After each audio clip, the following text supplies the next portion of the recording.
दोस्तों, हाल फिलहाल में पाकिस्तान से कुछ ऐसी खबरें आई जो कि कुछ खबरों ने परेशान करा, कुछ खबरों ने हैरान करा। आपने सुना ही होगा, कल की बात है, श्रीलंका का एक नागरिक जिसको जला दिया वहां पे, या फिर वो सर्बिया का पाकिस्तान एम्बेसी जो कहता है इमरान खान को ट्रोल करते हुए कि साहब हमें 3 महीने से तनख्वाह नहीं मिली। लेकिन आज हम इन मामलों के ऊपर डिस्कशन नहीं करेंगे। आप ऑलरेडी सुन चुके हैं, आप मीडिया में सुन चुके हैं ये खबर। अब अनफॉर्चुनेटली, क्योंकि न्यूज साइकिल ऐसा होता है, ये खबर पुरानी हो गई है, मीडिया किसी और न्यूज पे जा चुका है। आज हम बात करेंगे हथियारों की। दोस्तों, हथियारों की क्यों जरूरी है। अच्छा, एक जमाना ऐसा था कुछ साल पहले, इंडिया नंबर 1 इंपोर्टर था, आयात करता था दुनिया में सबसे ज्यादा हथियारों का, चाहे वो रूस से हो, चाहे वो अमेरिका से हो, चाहे यूरोप से हो, फिर चाहे इजराइल से हो। कुछ सालों से इंडिया नंबर 1 से नंबर 2 पे आ गया, और ऐसे इंडिकेशंस हैं, ऐसा दिखाई पड़ता है कि इंडिया और उस रैंकिंग में नीचे चला जाएगा। और यह अच्छी बात है, यानी कि इंडिया खुद अपने हथियार बना रहा है और बाहर से इतने हथियार इंपोर्ट नहीं कर रहा है। एक लिस्ट है बहुत लंबी, और यह लंबी इतनी लिस्ट है कि मुझे खुद नहीं पता कि आर्मी, नेवी और एयरफोर्स का कौन कौन से हथियार हम लोग इंपोर्ट कर रहे हैं, कौन कौन से यहां पे बना रहे हैं, कौन कौन से हथियार हम लोग नए नए फौज में ला रहे हैं। फौज से मेरा मतलब है आर्मी, नेवी और एयरफोर्स। तो दोस्तों, अब मैं आपको बताऊंगा ये कौन कौन से वेपन सिस्टम्स हैं जो आ रहे हैं। ये लिस्ट कंप्लीट नहीं है, ये मुकम्मल लिस्ट नहीं है, पूरी लिस्ट नहीं है। कहीं आप बोले मेजर साहब वो वाला हथियार तो आप बताना भूल ही गए। ये सही बात है, मैं भूल ही गया हूंगा, क्योंकि ये लिस्ट इतनी लंबी है, इतनी ज्यादा लंबी लिस्ट है कि मेरे लिए मुमकिन नहीं है। मैंने पूरी कोशिश करी है, हमारी टीम ने पूरी कोशिश करी है कि आपके सामने एक जितनी कॉम्प्रिहेंसिव हो सके उतनी कॉम्प्रिहेंसिव लिस्ट आपके सामने पेश करें हम हथियारों की। कुछ मिनट तक मैं हथियारों के बारे में आपको बताऊंगा, उनका डिटेल डेटा, फोटोग्राफ आप देखेंगे। उसके बाद मैं बताऊंगा कि भारत ये हथियार खरीद तो खरीद क्यों रहा है। दोस्तों, ये पूरी लिस्ट हमने कंपाइल करी और अब मैं आपको बताना शुरू करता हूं। इंडिया और रशिया AK-203, AK वेपन आप जानते हैं, AK-47 है, AK-56 है, और भी AK के सीरीज हैं। तो इंडिया ने AK-203 का कॉन्ट्रैक्ट साइन करा है रशिया के साथ, और उसका प्रोडक्शन शुरू होने वाला है।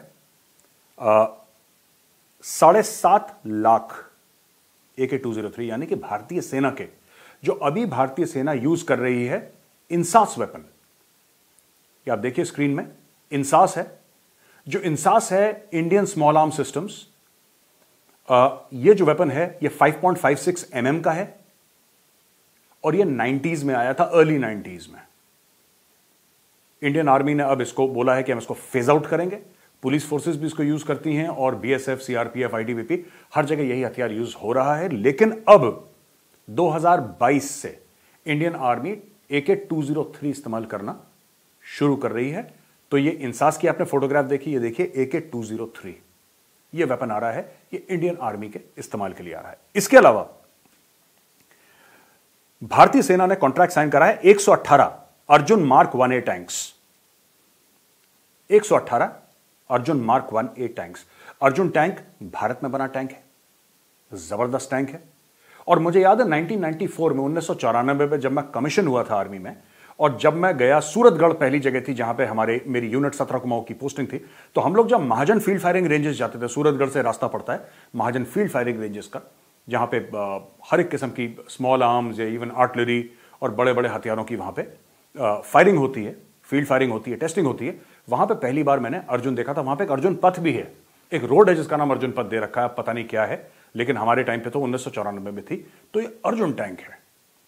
ये भारतीय सेना के जो टैंक्स हैं उसमें ये बदलाव आ रहा है, 118 अर्जुन टैंक। तीसरा है, आपको पता है कि S-400, ये एक शील्ड है, ये एक किस्म की छतरी है, ये सरफेस टू एयर किस्म की मिसाइल्स हैं, कि यानी इनकमिंग थ्रेट जो भी है, एयरबॉर्न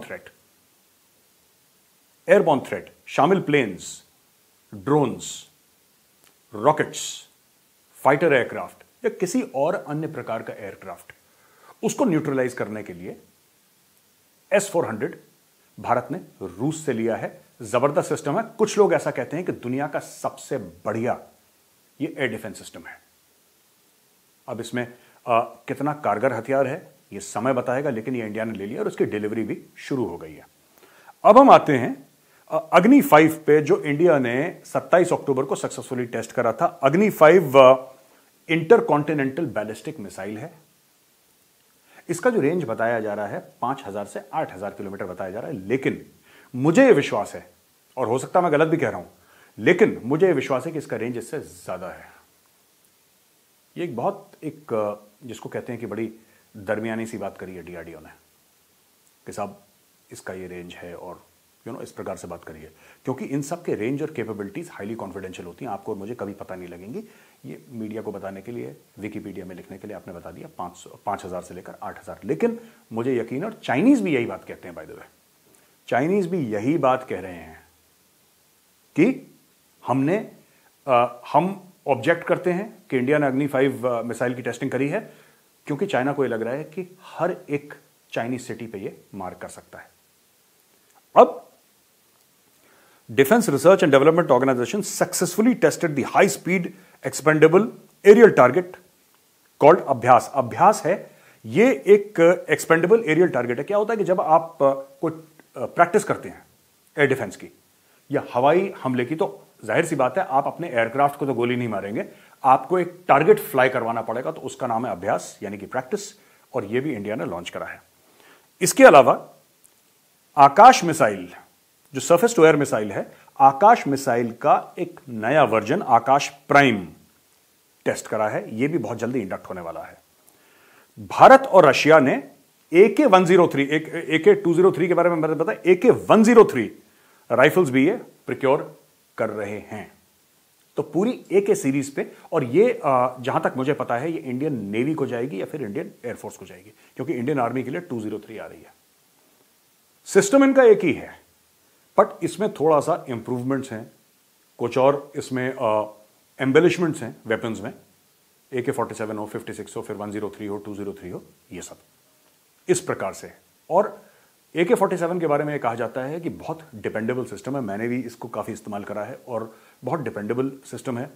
गंदा हो जाए, पानी में पड़ जाए, मट्टी चली जाए, फिर भी चलता है, इसमें रोक नहीं आती।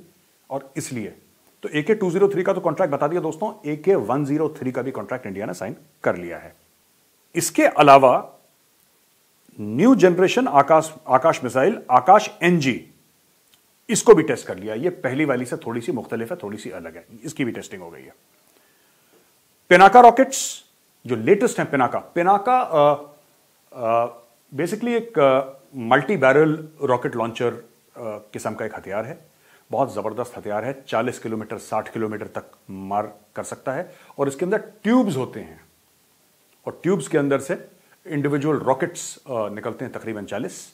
हो सकता है इसकी कैपेबिलिटी और ज़्यादा बढ़ गई हो, जहाँ तक मुझे याद है इसमें से रॉकेट्स निकलते हैं। और एक खास एरिया, इतने स्क्वायर मीटर्स बाय इतने square metres, may be 1 kilometre by 1 kilometre या 1 किलोमीटर बाय 800 मीटर या 600 मीटर, कुछ ऐसे एरिया को बिल्कुल ये खाक में मिला सकती है।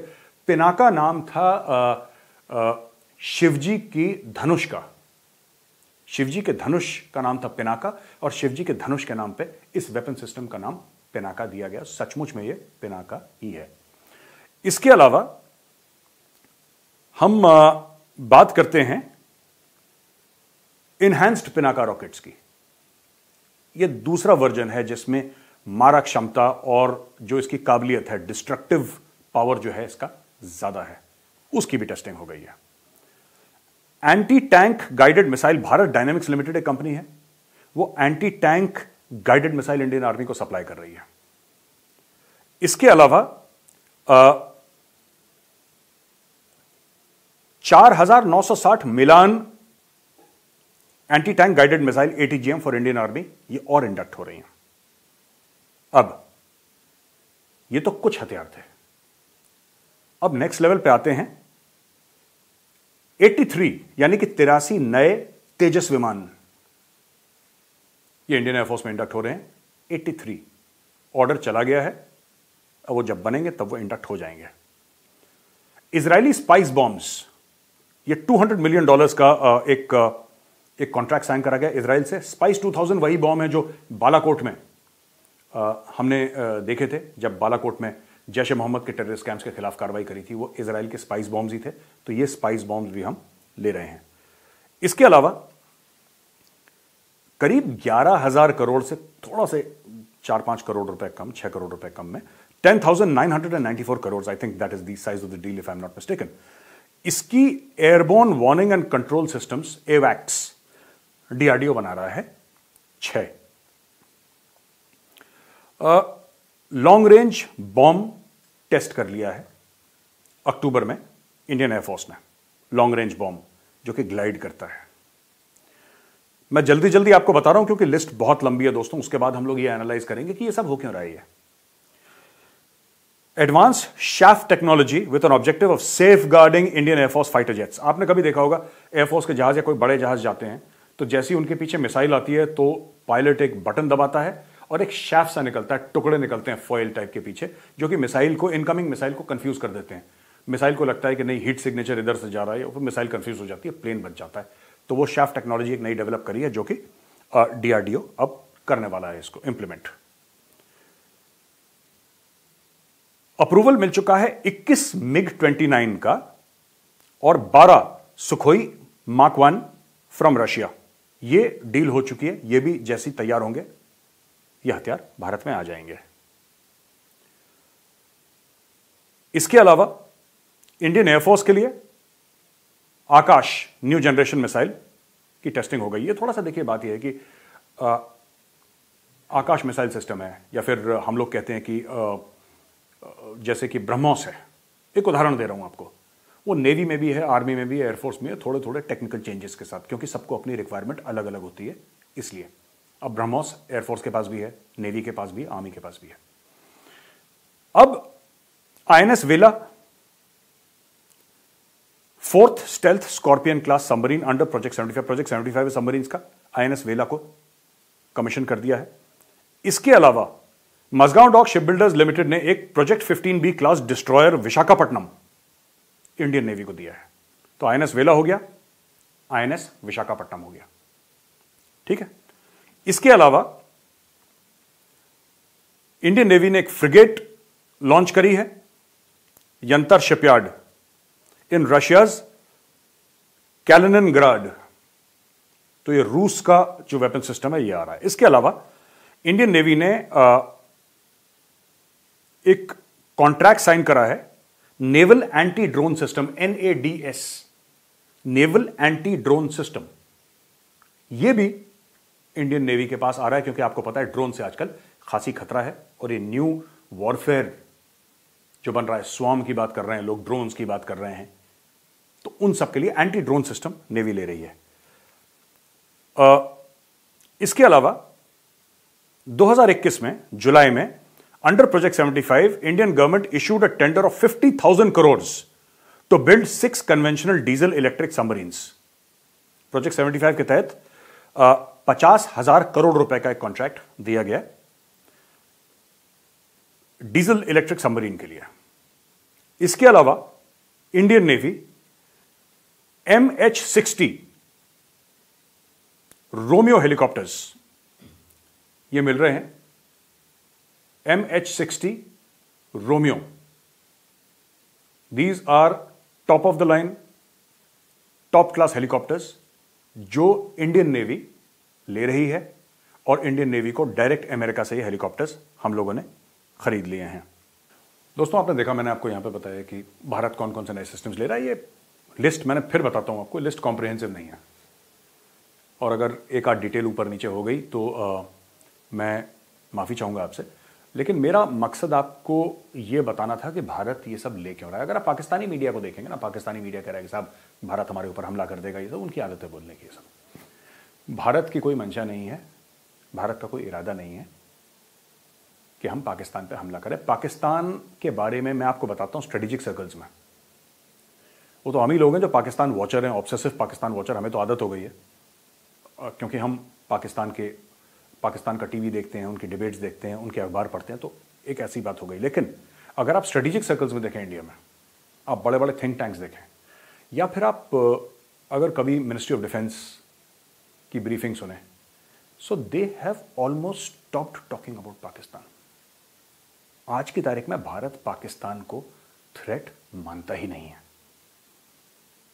क्योंकि पाकिस्तान की जो इकोनॉमी है, पाकिस्तान की जो अर्थव्यवस्था है, वो इतनी बुरी तरीके से चरमरा रही है कि मैं ये कह दूं कि अगर इमरान खान वापस अगर 5 साल के लिए आ गया तो फिर आप पाकिस्तान के बॉर्डर से अपनी फौज हटा ही लें, क्योंकि वो फौज जो है वो खुद को खा जाएगी। मैं पाकिस्तानी आर्मी की बात कर रहा हूं, वो खुद को खा जाएगी, खुद के लोगों को खा जाएगी। वैसे भी खा रही है, लेकिन तब बिल्कुल निपटा देगी। Pakistan is not a threat. ये तो मैंने मुहावरतन आपको एक बात बोली है कि बॉर्डर से फौज हटा दो, मेरा ये मतलब नहीं कि हटा ही दो, लेकिन आपको एक्सप्लेन कर रहा हूं कि हम थ्रेट मानते ही नहीं पाकिस्तान को।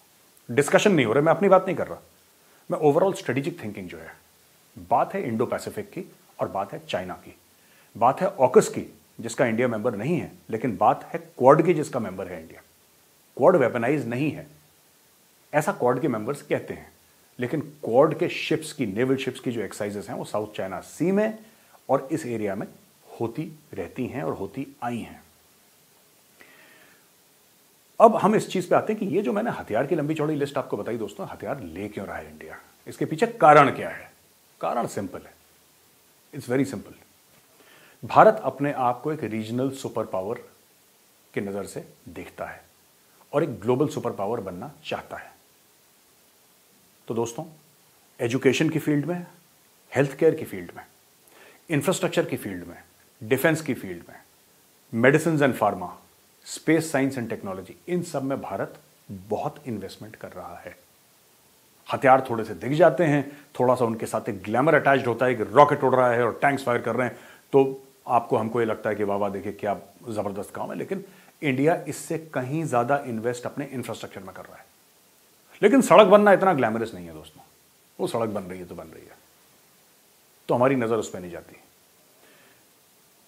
हाल ही में एक फंक्शन में नितिन गडकरी साहब बता रहे थे, स्टेज पे थे, मैं ऑडियंस का मेंबर था, तो वहां पे बता रहे थे कि कितनी जल्दी हमारे हाईवेज बन रहे हैं, कितनी जबरदस्त तरीके से हमारे हाईवेज बन रहे हैं।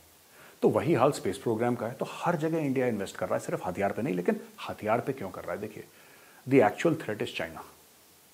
ये बात जो CDS chief of defence staff general Bipin Rawat वो भी कह चुके हैं और बाकी सब लोग भी कह चुके हैं कि the real threat is China.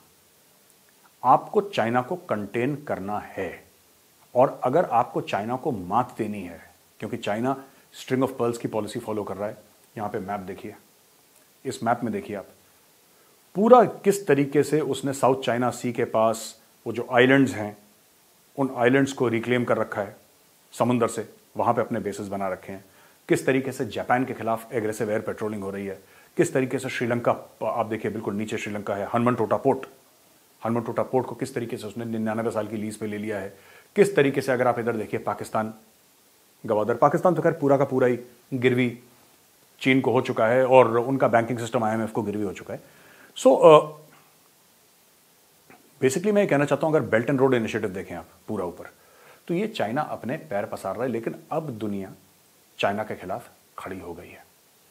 अगर हम अग्नि 5 लॉन्च करते हैं या उसकी टेस्टिंग करते हैं और उसको इंडक्ट करते हैं, दिल्ली से पाकिस्तान कितनी दूर है? मैं आपको बता दूं, अमृतसर से लाहौर 50 किलोमीटर दूर है, लगभग अमृतसर से लाहौर 50 किलोमीटर दूर है। अब कहने की बात है कि दिल्ली से कितना होगा? 600 किलोमीटर, 500 किलोमीटर होगा। क्या हमें इसके लिए 8000 किलोमीटर की रेंज की मिसाइल चाहिए? क्या पाकिस्तान यह सोचता है कि ये अरबों खरबों डॉलर जो इंडिया खर्च कर रहा है या अपने मेक इन इंडिया के तहत भी अंदर अपने हथियार बना रहा है, क्या ये पाकिस्तान के लिए है? 22 करोड़ का पाकिस्तान, इतना छोटा सा, क्या हम अरबों डॉलर पाकिस्तान के लिए खर्च कर रहे हैं? बिल्कुल भी नहीं, बिल्कुल भी नहीं। ये 2 लेवल्स पे खर्चा हो रहा है दोस्तों, और 2 लेवल्स पे हथियार अंदर आ रहे हैं। Number 1 China, number 2 India's positioning in the Indo Pacific and the rest of the world. ये साफ सीधी बात है। पाकिस्तान को बिल्कुल भारत ने, मानिए कि अब तो पाकिस्तान का नाम भी नहीं लेते लोग। यहां पे आप टेलीविजन पे देखिए, पाकिस्तान का नाम भी नहीं लेते। They don't even consider it important enough to name. नाम तक लेना पसंद नहीं करते लोग, इग्नोर करो यार, कोई फायदा नहीं। तो इसलिए भारत अपने हथियार खरीद रहा है। 2-3 बातें और मैं आपको बताता चलूं। हमारे जो हथियार थे आज तक, उनका बहुत बुरा हाल था, बहुत जबरदस्त बुरा हाल था। बोफोर्स स्कैम के बारे में आपने सबने सुना होगा। बोफोर्स जो तोप थी, किसने करा, क्या करा, उसके बारे में मैं आपसे बात नहीं करना चाहता, ना मुझे कुछ इंटरेस्ट है उधर जाने के लिए। लेकिन बोफोर्स एक जबरदस्त सिस्टम है, आज भी। कारगिल की लड़ाई में इन्फेंट्री वालों ने तो जो कमाल करा वो करा, लेकिन वो बोफोर्स थी जिन्होंने पाकिस्तान को हिला दिया, बुरी तरीके से हिला दिया पाकिस्तान को। बोफोर्स ने इतनी दहशत भर गई पाकिस्तानी आर्मी में कि वो भाग खड़े हुए वहां से, अपनी लाशें तक नहीं उठाई उन्होंने। ये था बोफोर्स। लेकिन बोफोर्स का सिस्टम भी दोस्तों 35-40 साल पुराना हो चुका है। सिस्टम कितना भी अच्छा हो, और मैं फिर कह रहा हूं बोफोर्स एक जबरदस्त सिस्टम है, जबरदस्त। लेकिन अभी हमें नए सिस्टम्स लाने हैं, क्योंकि 30-35-40 साल पुराना सिस्टम बोफोर्स हो चुका है, बोफोर्स की तोप, और आज भी वो बड़ी कारगर है। लेकिन हमें यह देखना है कि चीन के पास क्या है, and we have to have weapons and equipment better than China. बराबरी नहीं करनी, उनसे बेहतर करना है।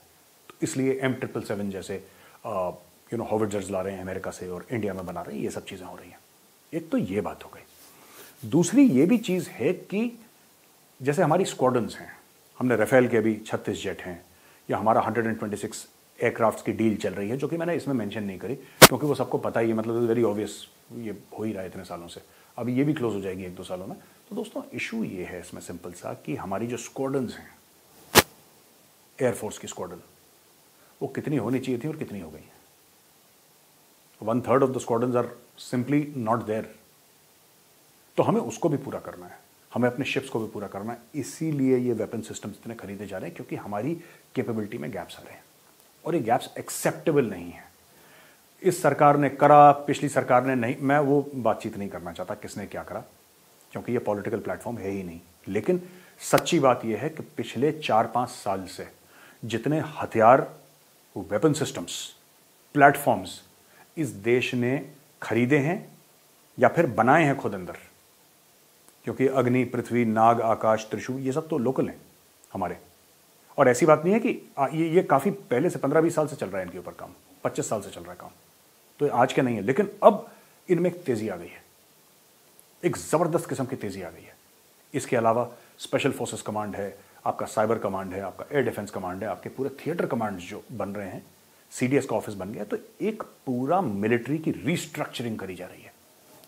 एक तो पहले मिलिट्री का जो स्ट्रक्चर है उसको पूरा ठीक करा गया कि चाइना के कितने थिएटर कमांड्स हैं, अमेरिका के कितने थिएटर कमांड्स हैं, ग्लोबल स्टैंडर्ड से आपने अपने आप को बेंचमार्क करा। उसके बाद अपना सिस्टम आपने सेट करा, फिर उस सिस्टम में आपने हथियार सेट करे। तो ये सब चीजें अभी चल रही हैं। The future is very interesting.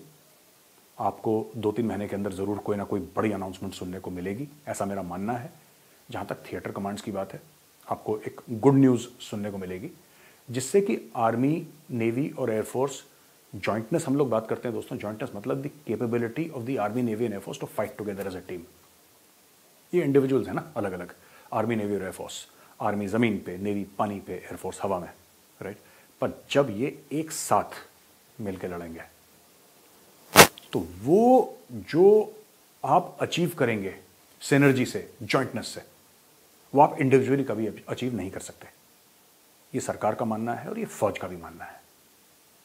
तो इसलिए ये हथियार खरीदे जा रहे हैं। अपनी कैपेबिलिटी में जो गैप्स हैं उनको पूरा करना है, प्लस भारत के जो स्ट्रेटेजिक एम्स हैं उनको पूरा करना है, चाइना के जो एम्स हैं उसको काउंटर करना है। और इसमें पाकिस्तान का, मुझे लगता है, अगर पूरी चीज में अगर कोई 2 या 3% होगा पाकिस्तान के लिए तो होगा, वरना ऐसा कुछ ज्यादा है नहीं दोस्तों इसमें पाकिस्तान का लेने देना। तो आई होप आपको प्रोग्राम पसंद आया होगा।